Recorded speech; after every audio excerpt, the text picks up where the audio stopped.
Sering lihat influencer seumuran udah kaya raya. Nah, kita bedah nih, kenapa kita kok kayaknya beda? Pasti kepikiran kan? Kok dia bisa gitu ya? Apa jangan-jangan aku yang malas kerja? Jawabannya, bukan itu. Kalau cuma soal kerja keras, ceritanya nggak sesimpel itu, guys. Kerja keras itu jujur aja udah jadi modal dasar. Itu baru startnya, bukan jaminan sukses. Yang bikin beda itu momentum. Kerja keras di industri yang lagi naik daun itu baru ngaruh banget.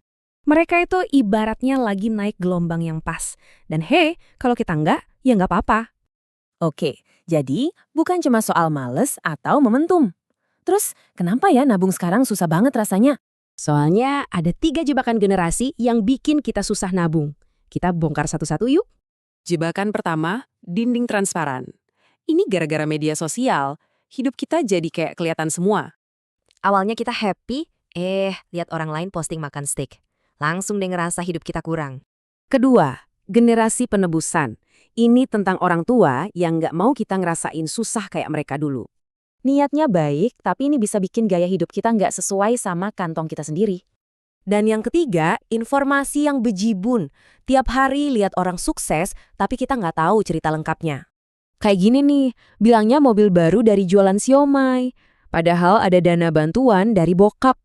Nah, semua jebakan tadi makin parah karena satu hal, obsesi budaya kita sama yang namanya instan. Contoh paling gampang, hype kripto. Ada yang bisa cuan 1000 kali lipat dalam sekejap. Tapi ini jebakannya. Kemampuan belanja kamu meroket, tapi skill kelola duitnya ya segitu-gitu aja. Kalau ngejar hasil instan, kamu nggak belajar prosesnya. Ujung-ujungnya bisa balik lagi ke titik nol. Terus, apa dong yang harusnya jadi prioritas kita di umur 20-an ini? Jawabannya simple. Investasikan ke diri sendiri biar pemasukan naik dan belajar ngatur duit yang ada. Umur 20-an itu waktunya bangun fondasi. Toleransi risikomu lagi tinggi-tingginya, jadi manfaatin. Ingat, tujuan akhirnya bukan cuma buat jadi kaya, tapi buat jadi tenang. Itu lebih penting. Ini ngebawa kita ke pertanyaan paling dasar. Sebenarnya fungsi uang itu buat apa sih? Sederhana, buat nyelesain masalah, bukan buat pamer. Karena hidup yang paling damai itu adalah saat kita punya amunisi yang cukup pas masalah datang.